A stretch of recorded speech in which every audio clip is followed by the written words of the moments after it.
Bonsoir, bienvenue dans votre journal régional. Voici les titres. La marche pour le climat a rassemblé des milliers de personnes en Bretagne aujourd'hui. Pourquoi défiler pour le climat? Que faire pour sauver notre planète? Dans ce journal, 3 portraits de citoyens qui nous alertent sur l'urgence climatique. Des milliers de personnes ont donc défilé aujourd'hui, cet après-midi, dans toute la Bretagne. Des gens de tous milieux et de tous âges ont marché pour le climat. Qui sont-ils? Pourquoi ressentent-ils cette urgence climatique? Et comment contribuent-ils, chacun à leur échelle, à la sauvegarde de notre planète? Voici 3 rencontres pour 3 portraits, signés Élise Laperdrie et Jean-Michel Piron. Avec 5 marches pour le climat au compteur, David Joly est conscient de l'urgence climatique. Dans sa tête, un souvenir, celui du sommet de la Terre de Rio en 1992. 1992, la Terre va mal, c'est le trou dans la couche d'ozone. Avec mes yeux d'enfant, ça m'interpelle, ça m'alerte, ça me fait peur, effectivement, ça me fait peur à ce moment-là.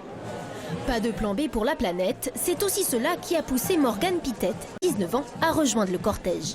Le cas de l'Amazonie et la déforestation pour l'élevage intensif et avec les éléments récents des incendies en Amazonie, c'est vraiment quelque chose, je pense, qui m'a poussé d'autant plus à être ici aujourd'hui. Dans l'esprit de ces citoyens, une même volonté, celle de passer des mots à l'action. Professeure, Anne-Marie Usan mise par exemple sur le zéro déchet. Je crée moi-même mes sacs en tissu, tout ce qui est lingette, pareil, j'utilise plus de coton, j'utilise plus de coton-tige, alors j'en suis encore avec les bouteilles de shampoing en plastique, j'y travaille, mais voilà, je me pose des questions en fait au quotidien. Recycler, réfléchir aux emballages avant d'acheter, mais surtout dire non à la surconsommation, une éthique que Morgane, étudiante en prépa commerciale, tente d'appliquer. J'achète plus en magasin neuf, je vais tout acheter en magasin friperie, en magasin type Emmaüs, etc. Il faut consommer que ce dont on a besoin en fait, il faut arrêter de se créer des besoins. Avec sa famille, David est venu de Mordel en bus. Ses principes pour une consommation raisonnée, des produits en circuit court, en vrac, mais aussi un peu de bon sens.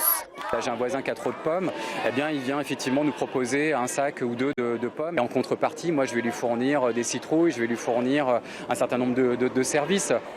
Des actions concrètes par des citoyens convaincus que le changement viendra d'en bas, quitte à joindre les actes à la parole, même pendant les rassemblements.